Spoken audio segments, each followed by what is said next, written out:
On retiendra plusieurs points importants. Le premier, évidemment, concerne le nickel et un engagement de l'État dans l'usine du Sud. Oui, vous l'avez entendu, Sébastien Lecornu l'a dit, la nationalisation de l'usine voulue par l'Union calédonienne n'est pas la solution. Mais l'État pourrait s'impliquer dans le montage financier et ainsi apporter davantage de souplesse dans la gestion du dossier de l'usine du Sud jusqu'au 3e référendum.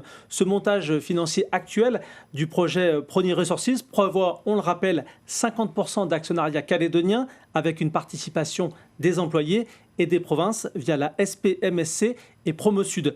Reste l'autre moitié, 50%, qui sont répartis entre Trafigura, le géant suisse du négoce des matières premières, et la compagnie financière de Prony. C'est sur cette deuxième partie de l'actionnariat que l'État pourrait peut-être intervenir avec une possible baisse de l'effort de Trafigura, comme l'a évoqué la présidente de la province Sud, Sonia Backès, sur notre antenne hier soir, ce qui lui permettrait du coup de rentrer en jeu. L'intervention de l'État ne serait donc pas majoritaire, mais suffisante pour une aide temporaire, mais solide, au territoire calédonien dans ce dossier. Une aide qui prendrait fin en cas d'indépendance au terme du 3e et dernier référendum et qui laisserait 2 ans aux acteurs de ce dossier pour envisager une autre solution. On se rapproche un petit peu dans l'idée de la proposition de Calédonie Ensemble le 17 décembre dernier qui appelait à une participation temporaire au niveau de l'usine du Sud. Sébastien Lecornu répond aussi en partie aux attentes de l'UC lors de son comité directeur extraordinaire ce week-end.